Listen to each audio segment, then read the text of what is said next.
Shalom Bapak, Ibu, Saudara yang terkasih. Salam damai sejahtera dari Tuhan Yesus Kristus. Marilah kita bersama mendudukkan hati dan mempersiapkan diri memasuki ibadah Advent ketiga dengan memujikan Dia yang dijanjikan.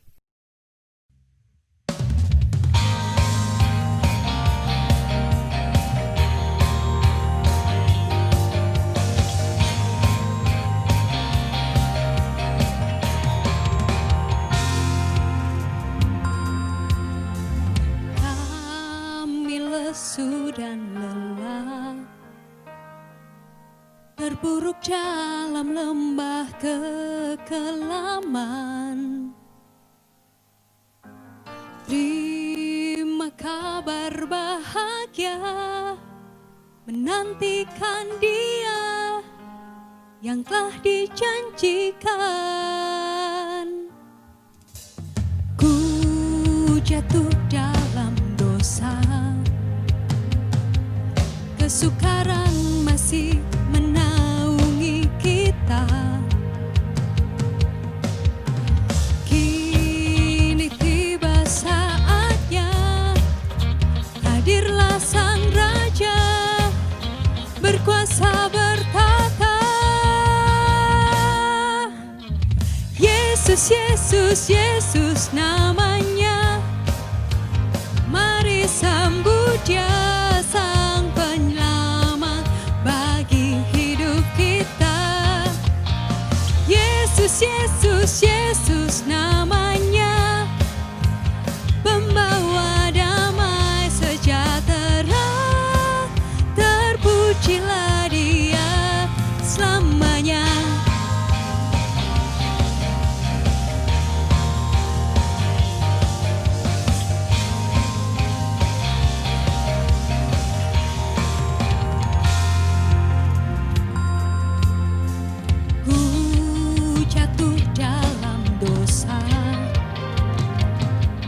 Kesukaran masih menaungi kita. Kini tiba saatnya, hadirlah Sang Raja, berkuasa bertata. Yesus, Yesus, Yesus namanya. Mari sambut Dia, Sang Penyelamat bagi hidup kita. Yesus, Yesus, Yesus namanya, pembawa damai sejahtera. Terpujilah Dia selamanya.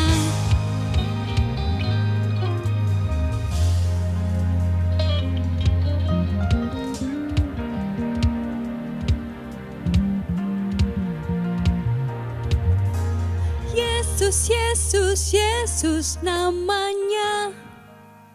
Mari sambut Dia, Sang Penyelamat bagi hidup kita. Yesus, Yesus, Yesus namanya, pembawa damai sejahtera. Terpujilah Dia. Oh, Yesus, Yesus, Yesus namanya.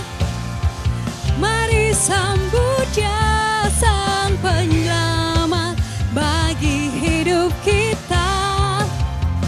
Yesus, Yesus, Yesus namanya, pembawa damai sejahtera. Terpujilah Dia, besar kuasanya, Raja segala raja selamanya.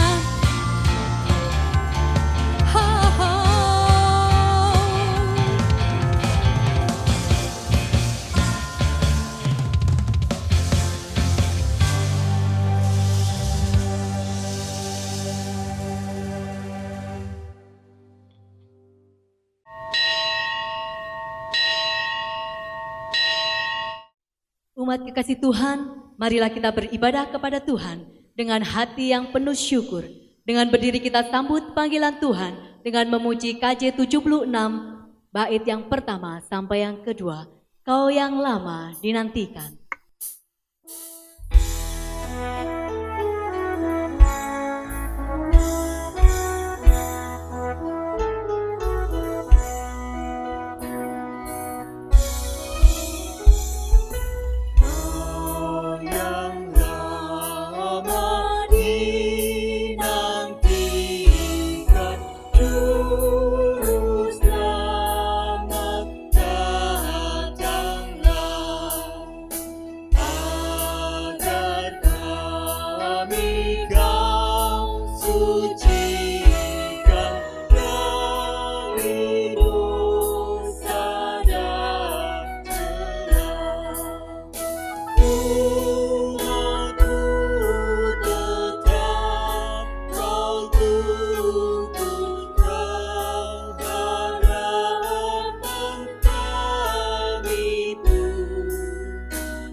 Pertolongan kita adalah dalam nama Tuhan yang menjadikan langit dan bumi.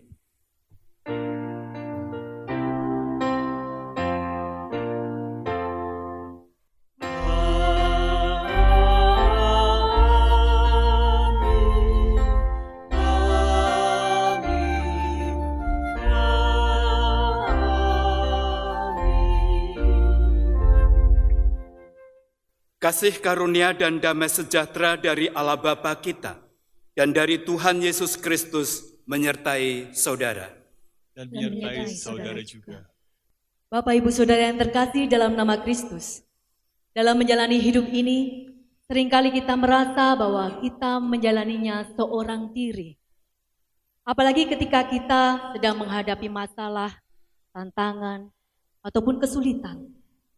Tetapi yang sebenarnya adalah bahwa kita tidak menjalaninya hidup seorang diri. Sebab Allah Roh Kudus selalu menyertai kita, baik dalam keadaan susah maupun senang. Mari kita memuji dan mengagungkan nama Tuhan dalam NKB 35, bait yang pertama dan yang ketiga. Seluruh alam tak henti.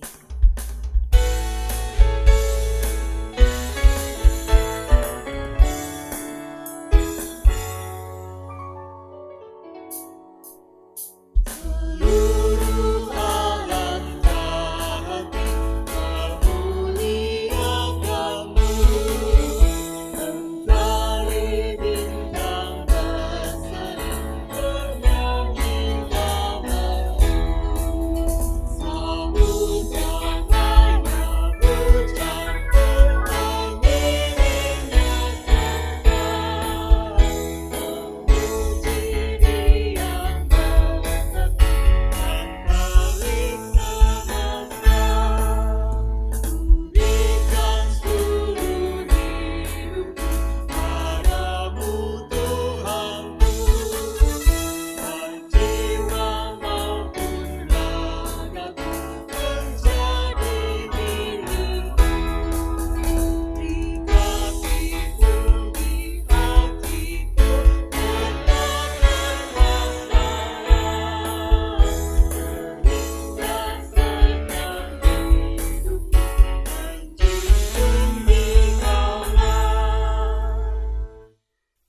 Marilah Bapak, Ibu, dan Saudara yang terkasih, dengan kerendahan hati, kita mengakui dosa-dosa kita di hadapan Tuhan. Marilah kita berdoa. Bapa Surgawi yang kami puja dalam Tuhan kami Yesus Kristus, Engkau adalah Allah yang agung, penuh dengan kemuliaan. Tapi Engkau juga Allah yang peduli, bahkan rela menjadi manusia. Dan Engkau juga tinggal di hati manusia. Namun oleh tumpulnya perasaan kami tidak menyadari bahwa Engkau selalu menyertai kami. Kami bersyukur bahwa kami berjuang, bekerja sendiri, bahkan ketika kami menghadapi persoalan dan masalah, kami menghadapi sendiri, sehingga kami sering kalah. Ampuni kami dari keegoisan dan kepicikan kami ya Tuhan, yang tidak menyertakan Engkau dalam menjalani hidup ini. Kiranya Tuhan mengampuni kami dari dosa dan kesalahan kami. Di dalam nama Tuhan Yesus Kristus kami berdoa. Amin.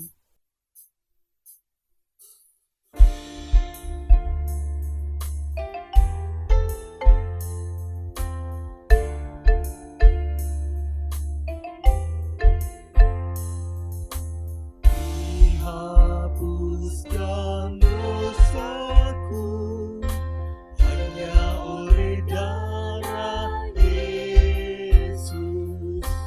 Aku pulih dan sembuh hanya oleh darah Yesus. Oh, darah Tuhanku, sumber pembasuhku,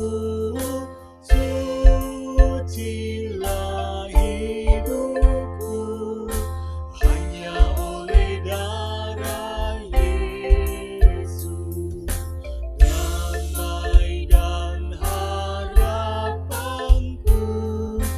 hanya oleh darah Yesus. Allah membenarkanku hanya oleh darah Yesus. Oh, darah Tuhanku, sumber pembasuhku, sucilah hidupku hanya oleh darah Yesus.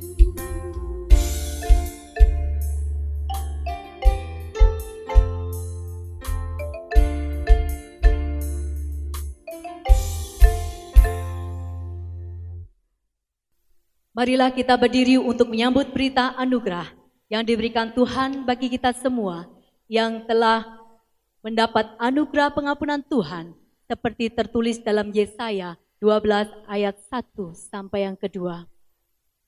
Pada waktu itu engkau akan berkata, Aku mau bersyukur kepadamu ya Tuhan, karena sesungguhnya engkau telah murka terhadap aku. Tetapi murkamu telah surut dan engkau menghibur aku. Sungguh, Allah itu keselamatanku. Aku percaya dengan tidak gemetar, sebab Tuhan Allah itu kekuatanku dan mazmurku. Ia telah menjadi keselamatanku. Demikian berita anugerah dari Tuhan. Syukur kepada Allah.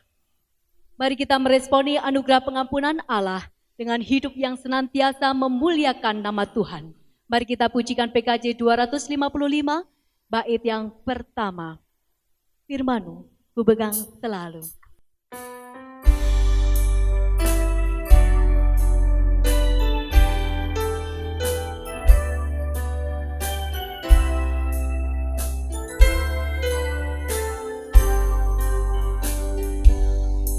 Firman-Mu ku pegang selalu, saat duka, saat senang, jalan hidup yang akan datang, tangan Tuhan yang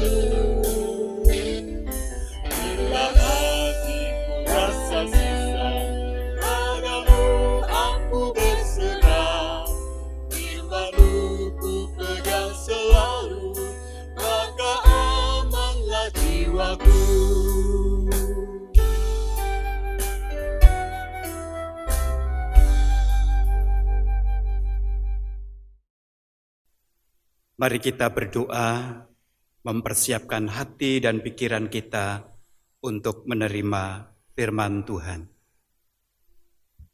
Bapa Surgawi yang penuh kasih sayang, saat ini kami akan mendengarkan sabda-Mu. Oleh karena itu, bimbinglah kami di dalam membaca dan merenungkan firman-Mu, agar firman-Mu dapat menerangi kehidupan kami. Kiranya Allah Roh Kudus membimbing kami. Di dalam nama Tuhan Yesus kami berdoa. Amin.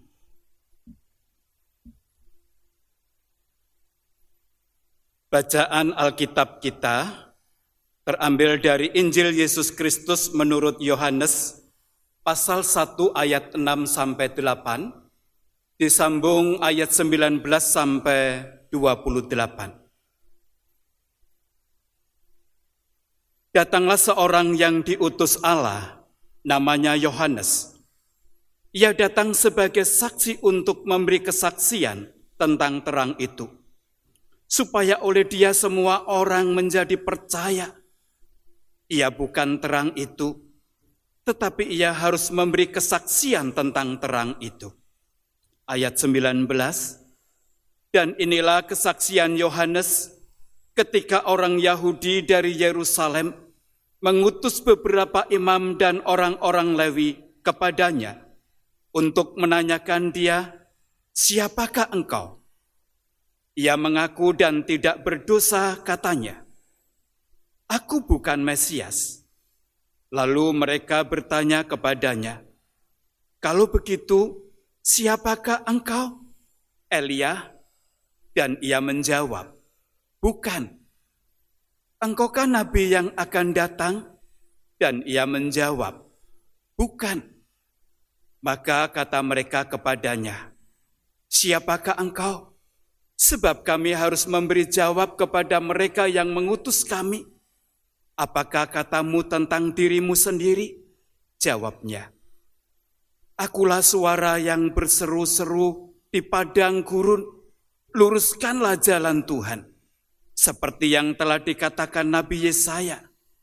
Dan di antara orang-orang yang diutus itu, ada beberapa orang Farisi. Mereka bertanya kepadanya, katanya, "Mengapakah engkau membaptis, jikalau engkau bukan Mesias, bukan Elia, dan bukan Nabi yang akan datang?" Yohanes menjawab mereka, katanya, "Aku membaptis dengan air, tetapi di tengah-tengah kamu berdiri Dia yang tidak kamu kenal, yaitu Dia yang datang kemudian daripadaku.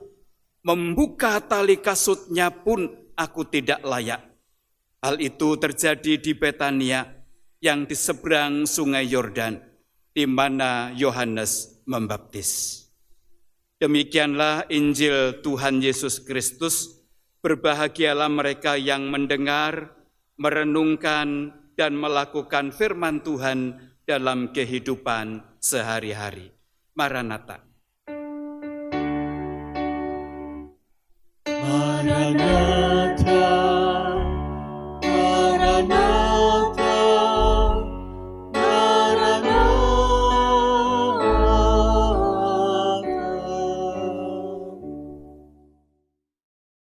Tema renungan kita adalah Roh Allah ada bersama kita.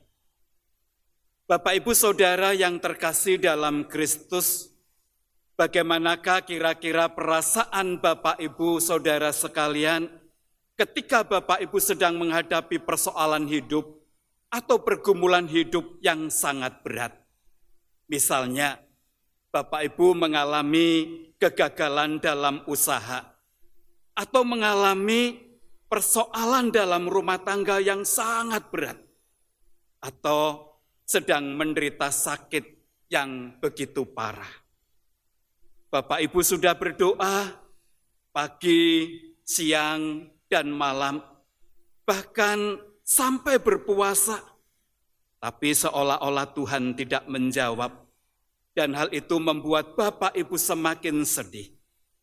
Bapak Ibu sudah berjuang melakukan ini, itu, dan lain sebagainya, namun segala upaya seolah-olah sia-sia. Bahkan Bapak Ibu merasa seolah-olah menanggung penderitaan seorang diri. Akibatnya Bapak Ibu berpikiran bahwa Tuhan itu tidak peduli kepada kita.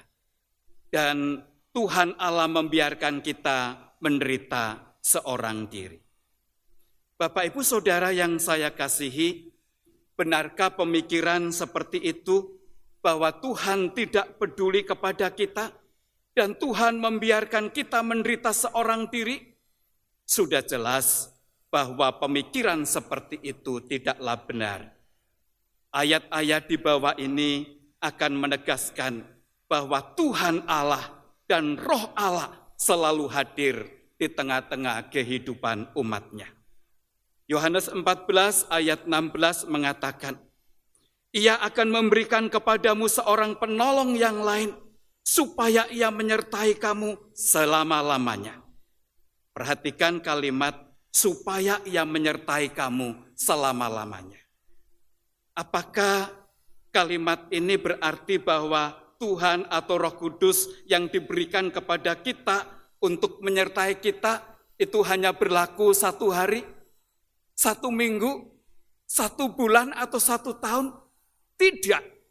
Kalimat ini mengatakan bahwa Allah Roh Kudus yang diberikan kepada kita akan menyertai kita selama-lamanya. Yohanes 14 ayat 23.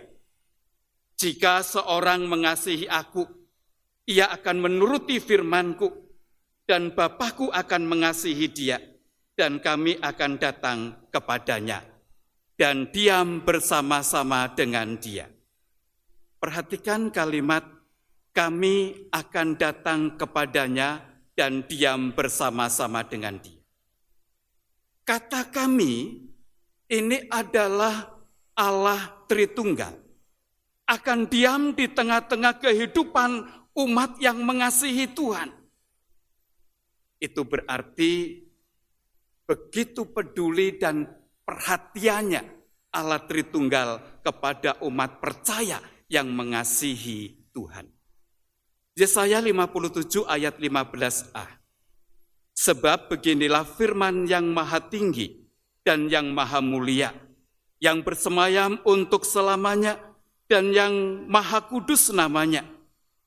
Aku bersemayam di tempat tinggi dan di tempat kudus, tetapi juga bersama-sama orang yang remuk dan rendah hati. Perhatikan kalimat, aku bersemayam di tempat tinggi dan kudus, tetapi juga bersama-sama orang-orang yang remuk dan rendah hati. Ayat ini ingin menjelaskan bahwa Tuhan Allah hadir dan peduli kepada umat-Nya yang hatinya sedang remuk karena persoalan kehidupan yang sedang dihadapinya. Yehezkiel 36 ayat 27. Rohku akan kuberikan diam di dalam batinmu. Bapak Ibu Saudara yang dikasihi oleh Tuhan, ayat-ayat di atas dan masih banyak lagi yang menyatakan bahwa Tuhan Allah dan Roh Kudus ada bersama umat percaya dan sangat peduli kepada umat-Nya. Dalam kondisi apapun, sebenarnya Tuhan selalu hadir di tengah-tengah kehidupan kita. Baik kita sedang sedih maupun kita sedang senang, baik kita sedang sakit maupun sedang sehat, baik ketika kita gagal ataupun sukses, sesungguhnya Tuhan Allah tetap menyertai kita dan peduli kepada kita.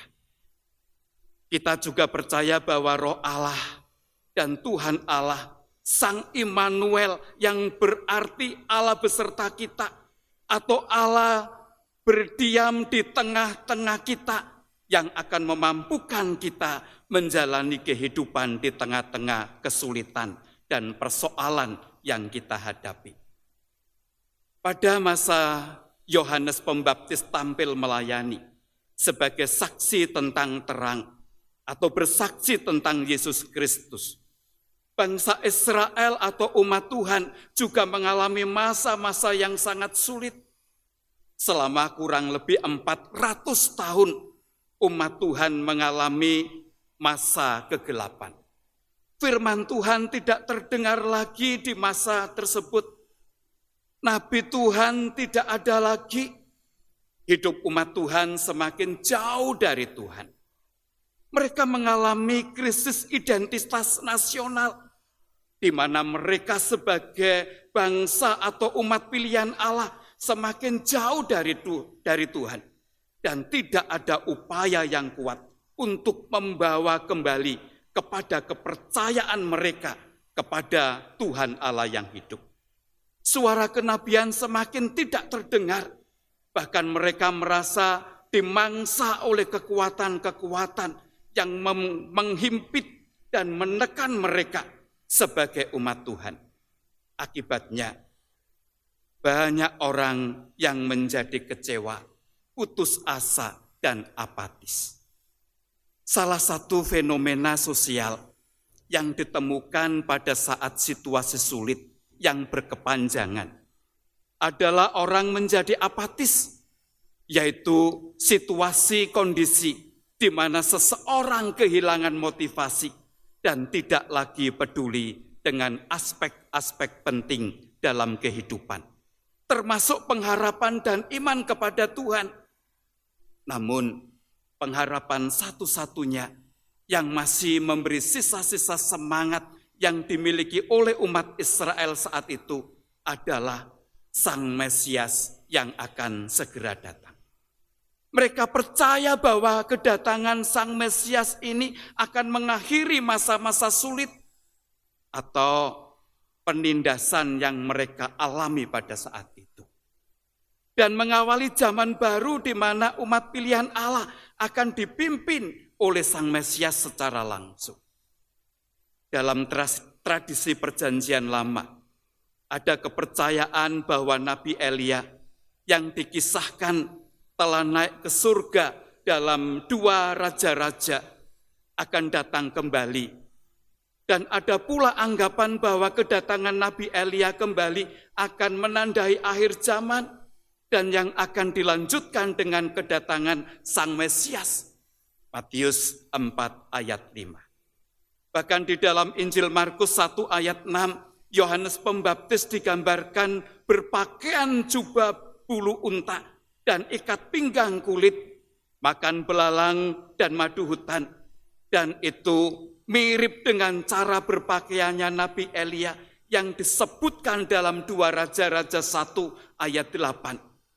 Dari tanda-tanda tersebut, Yohanes Pembaptis sering dianggap sebagai Nabi Elia. Bapak, Ibu, Saudara yang dikasihi oleh Tuhan, kita akan belajar melalui bacaan kita pada saat ini.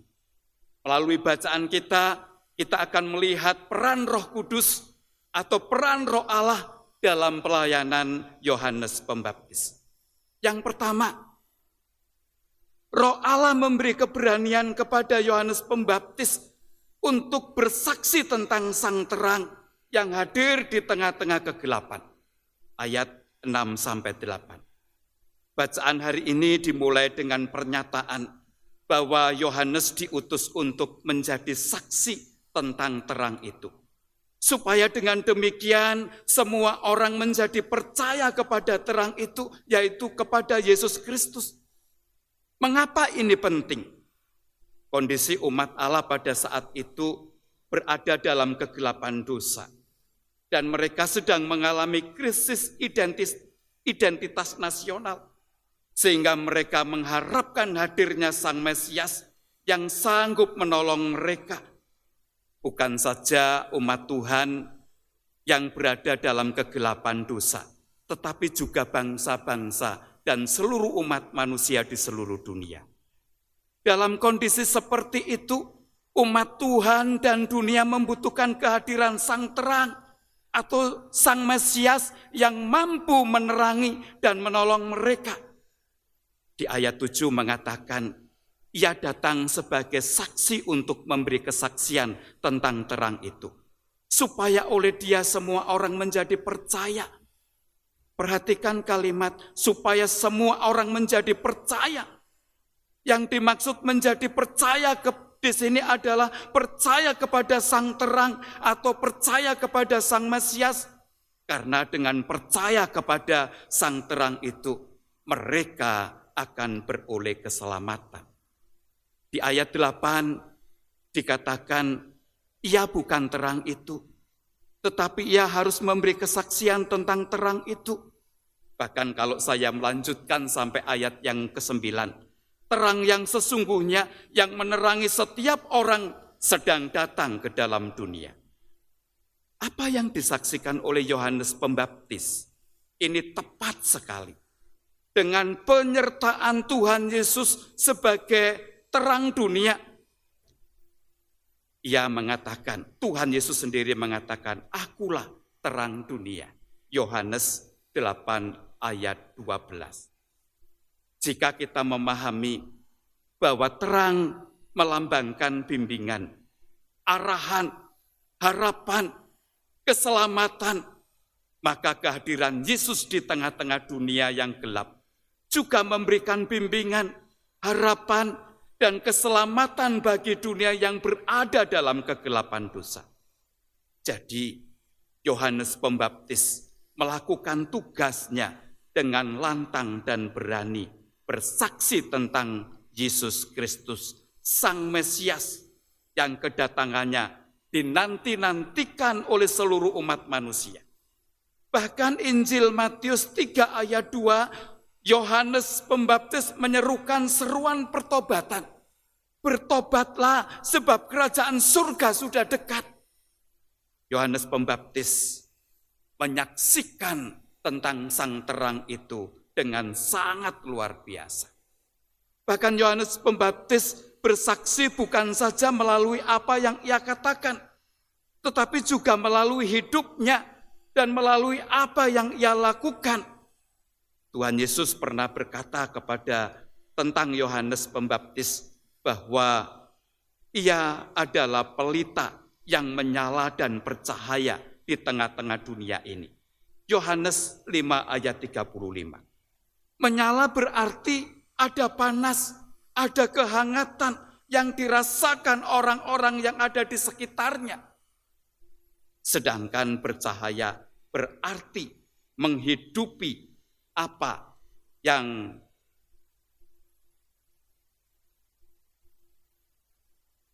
diberikan mengenai Kristus.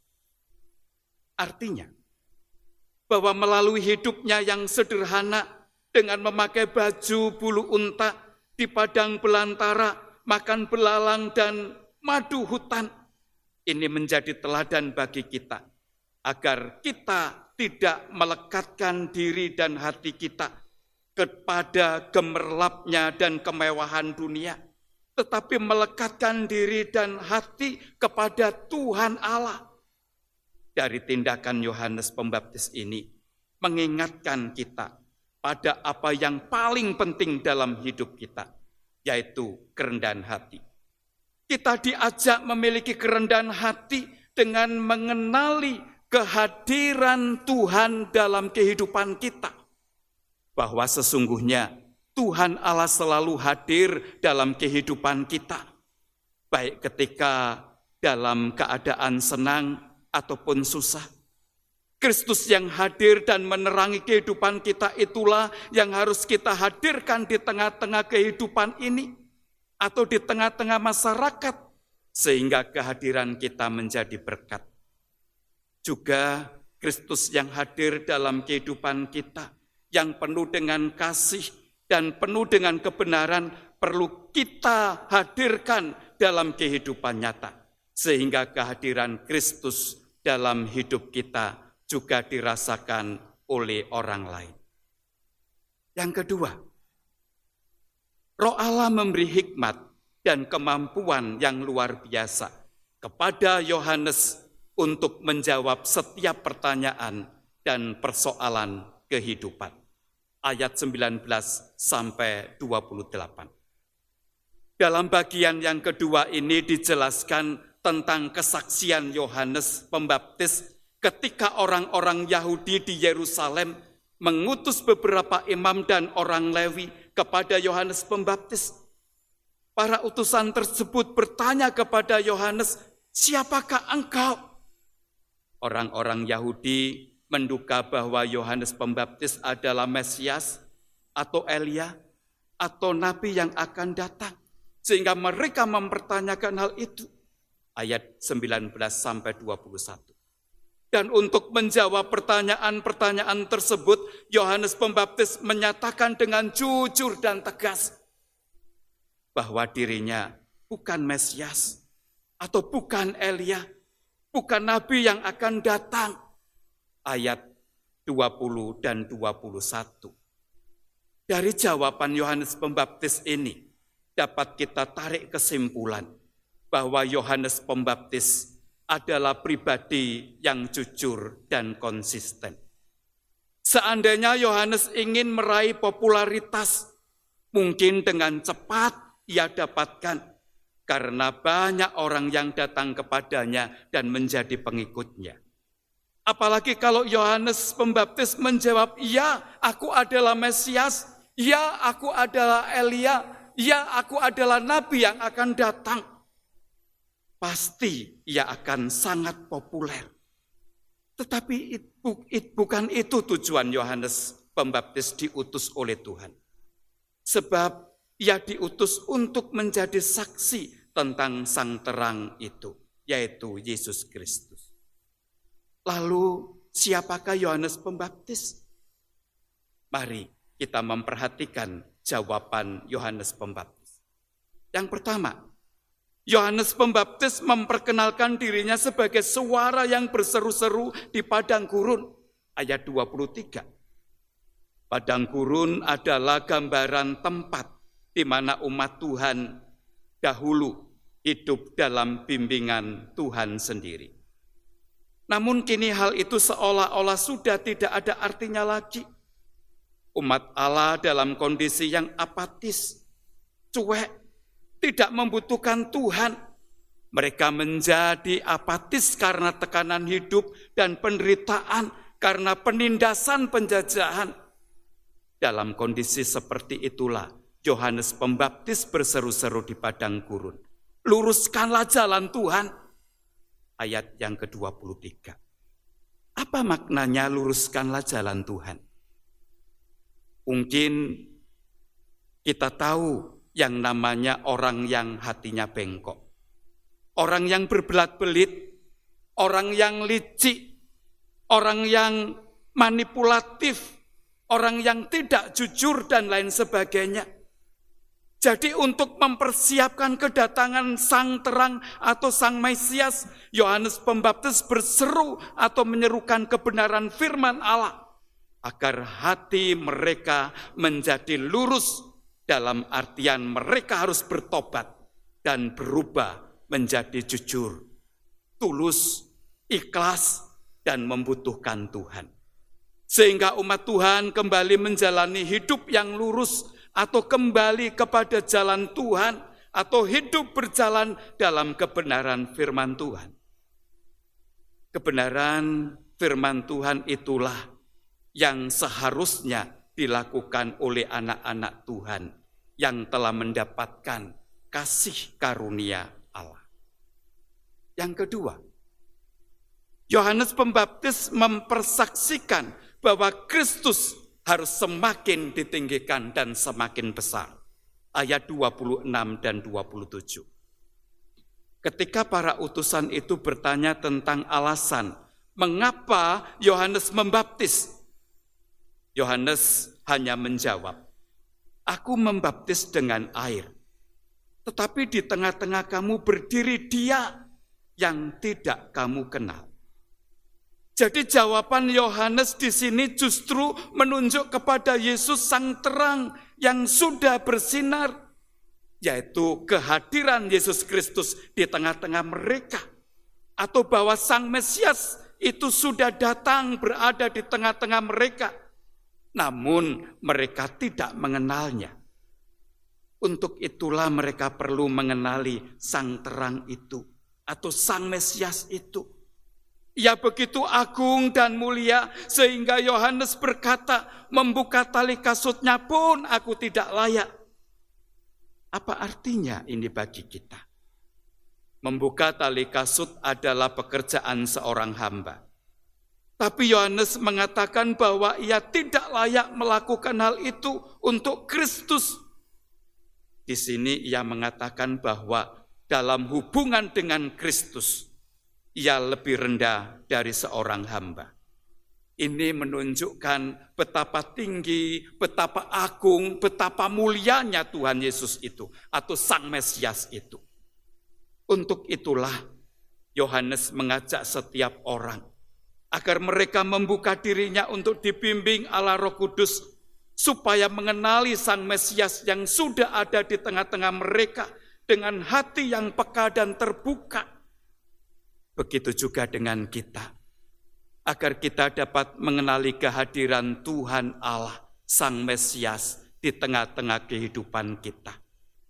Diperlukan kepekaan rohani dan iman yang sungguh-sungguh agar dapat melihat dengan mata iman atau mata rohani yang jelas bahwa Tuhan Allah atau Roh Allah ada di tengah-tengah kehidupan kita. Dan ketika kita sudah yakin bahwa Tuhan Allah dan Roh Allah ada di tengah-tengah kehidupan kita, maka kita akan tahu dan merasakan bahwa Ia begitu peduli kepada kita. Pada saat susah ataupun senang, pada saat kita sukses atau mengalami kegagalan, pada saat kita sehat ataupun sedang sakit, sesungguhnya Tuhan Allah ada di tengah-tengah kehidupan kita. Ia begitu peduli kepada kita. Ia menopang, menguatkan dan menolong kita. Karena Dia adalah Tuhan Sang Immanuel, yang berarti Tuhan Allah beserta kita. Atau Allah berdiam di tengah-tengah kita. Sungguh, kita patut bersyukur kepada Tuhan. Kiranya Tuhan memberkati kita. Amin. Seringkali dalam kehidupan sehari-hari, kita dihadapkan dengan kekhawatiran dan ketakutan. Apalagi saat ini kita sedang berhadapan dengan tantangan yang sangat berat. Namun, kita harus percaya dan yakin bahwa Roh Allah selalu ada bersama kita untuk menolong, menguatkan, dan memimpin hidup kita dalam kebenaran sesuai kehendak-Nya, apapun situasi dan kondisi dunia di sekitar kita. Kiranya hidup kita juga boleh menjadi alat Roh Allah untuk hadir menolong, menguatkan, dan membimbing sesama kita dimanapun kita berada. Mari kita tetap semangat dan sukacita menjalani hidup bersama Roh Allah yang selalu hadir dalam hidup kita. Amin. Umat sekalian diundang untuk bangkit berdiri. Bersama dengan umat Allah di masa lalu, masa kini dan masa depan, marilah kita mengingat pengakuan iman pada baptisan kita menurut pengakuan iman rasuli yang berbunyi demikian. Aku percaya kepada Allah, Bapa yang Maha Kuasa, Khalik langit dan bumi, dan kepada Yesus Kristus, Anaknya tunggal Tuhan kita, yang dikandung dari Roh Kudus, lahir dari anak darah Maria, yang menderita sengsara di bawah pemerintahan Pontius Pilatus, disalibkan, mati dan dikuburkan, turun ke dalam kerjaan maut. Pada hari yang ketiga, bangkit pula dari antara orang mati, naik ke surga, duduk di sebelah kanan Allah, Bapa yang Maha Kuasa. Dan dari sana, Ia akan datang untuk menghakimi orang yang hidup dan yang mati. Aku percaya kepada Roh Kudus, Gereja yang kudus dan am, persekutuan orang kudus, pengampunan dosa, kebangkitan orang mati, dan hidup yang kekal. Amin. Umat dipersilakan duduk kembali. Marilah kita menaikkan doa syafaat kita. Bapa kami yang di surga, kami bersyukur untuk firman-Mu yang sudah kami dengar. Kiranya Allah Roh Kudus yang menolong dan menyanggupkan kami dalam melakukan firman Tuhan. Pada saat ini kami berdoa atau bersyafaat bagi bangsa dan negara yang kami cintai. Kami berdoa untuk Bapak Presiden dan Wakil Presiden yang dibantu oleh jajaran para menteri. Ya Tuhan, kiranya Engkau yang memberikan roh, hikmat, kebijaksanaan dalam menjalankan roda pemerintahan, agar mereka dapat menjalankan roda pemerintahan dengan sebaik mungkin. Kami juga berdoa untuk upaya pemerintah dalam menangani pandemi COVID-19. Kiranya Tuhan menolong agar terjadi kerjasama yang baik antara pemerintah dan semua elemen masyarakat dalam memutuskan mata rantai penyebaran COVID-19. Tuhan memberkati segala upaya tim medis yang berada di garda terdepan dalam menangani para penderita COVID-19. Tuhan juga memberkati rencana pendistribusian vaksin COVID-19 agar dapat didistribusikan dengan sebaik mungkin. Kami juga berdoa untuk stabilitas politik, keamanan dan ekonomi. Ya Tuhan, kiranya Engkau yang akan menolong agar kondisi politik, keamanan dan ekonomi di negeri kami dalam keadaan yang kondusif dan aman terkendali. Kami juga berdoa untuk GKI Residen Sudirman dengan segala karya pelayanan yang ada, terutama pelayanan ibadah online, baik kebaktian umum yang dilakukan melalui SBU TV dan YouTube, kebaktian doa online, PA online, lawatan hati, dan semua pelayanan yang dipersiapkan secara online. Kiranya Tuhan memberkati supaya melalui wadah pelayanan online ini dapat diikuti oleh semua jemaat Tuhan di GKI Residen Sudirman, juga bajem-bajemnya. Tuhan juga memberkati setiap pelayanan tim hamba Tuhan dan majelis jemaat. Kami juga berdoa untuk setiap jemaat Tuhan di GKI Residen Sudirman dan bajem-bajemnya. Tuhan, kiranya Engkau memberkati mereka dalam setiap pergumulan mereka. Tuhan memberkati usaha pekerjaan mereka. Tuhan juga memberkati setiap rumah tangga mereka. Tuhan menopang dan menguatkan jemaat-Mu yang sedang menghadapi pergumulan. Tuhan sembuhkan jemaat-Mu yang sedang sakit. Tuhan menghibur jemaat-Mu yang sedang kesusahan. Inilah Tuhan doa kami yang jauh dari sempurna, yang kami mohon di dalam nama Tuhan kami Yesus Kristus yang mengajar kami berdoa. Bapa kami yang di surga, dikuduskanlah namamu, datanglah kerajaan-Mu, jadilah kehendak-Mu di bumi seperti di surga. Berikanlah kami pada hari ini makanan kami yang secukupnya, dan ampunilah kami akan kesalahan kami, seperti kami juga mengampuni orang yang bersalah kepada kami. Dan janganlah membawa kami ke dalam pencobaan, tetapi lepaskanlah kami daripada yang jahat, karena Engkaulah yang empunya kerajaan dan kuasa dan kemuliaan sampai selama-lamanya. Amin. Marilah kita memberikan persembahan kepada Tuhan berdasarkan pada firman-Nya dalam 2 Korintus 9 ayat 7. Hendaklah masing-masing memberikan menurut kerelaan hatinya, jangan dengan sedih hati atau karena paksaan, sebab Allah mengasihi orang yang memberi dengan sukacita. Persembahan dapat kita berikan dengan cara: 1. Transfer ke rekening yang tertulis di bawah ini. 2. Pemindaian atau scan QR Code GKI Residen Sudirman. 3. Mengumpulkan dalam amplop dan diserahkan ke kantor gereja pada jam kerja atau dimasukkan di kotak persembahan di gedung gereja. Marilah kita memberikan rasa syukur kita melalui persembahan dengan diiringi dengan nyanyian PKJ 147 ayat 1-3. Di sini aku bawa.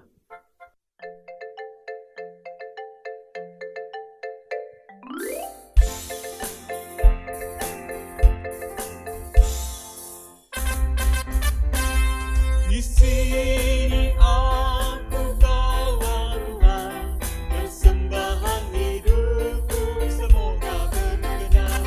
Betapa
Jemaat dipersilakan untuk berdiri. Mari kita berdoa menyerahkan persembahan ini kepada Tuhan. Bapa Surgawi, berkat-Mu sungguh melimpah ruah dalam kehidupan kami. Kami sungguh bersyukur kepadamu, dan ucapan syukur kami wujudkan melalui persembahan. Kiranya Tuhan menerima persembahan kami yang kami berikan dengan hati yang tulus. Di dalam nama Tuhan Yesus kami berdoa. Amin. Bapak Ibu Saudara yang terkasih dalam nama Tuhan, marilah kita kembali dalam kehidupan sehari-hari dengan keyakinan bahwa Tuhan Allah menyertai kita, menolong kita, dan memberkati kita, sebagaimana pujian dalam NKB 100, ayat yang 1 sampai yang kedua. Rindukah engkau mendapat berkat Tuhan?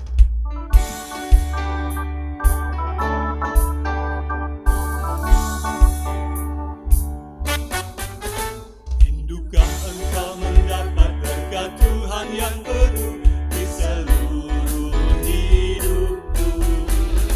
Mintalah kepada Bapamu yang janjinya teguh, menyertai langkahmu.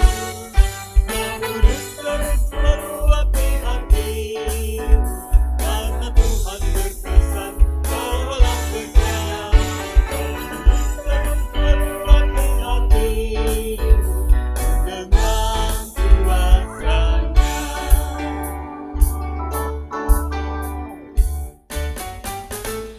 Bawalah bejanamu yang kosong pada penebus, wahai kawan yang lesu. Dengan hati yang rendah tetap nantikan Roh Kudus masuk dalam hatimu. Roh Kudus terus meluapi hatimu, karena Tuhan berpesan, bawalah bejanamu. Roh Kudus terus meluapi hatimu, dengan kuasanya.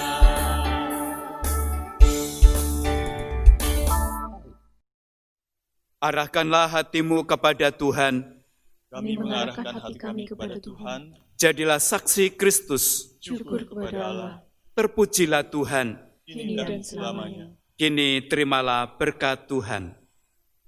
Tuhan memberkati kita dan melindungi kita. Tuhan menyinari kita dengan wajah-Nya dan memberi kita kasih karunia. Tuhan menghadapkan wajah-Nya kepada kita dan memberi kita damai sejahtera. Amin.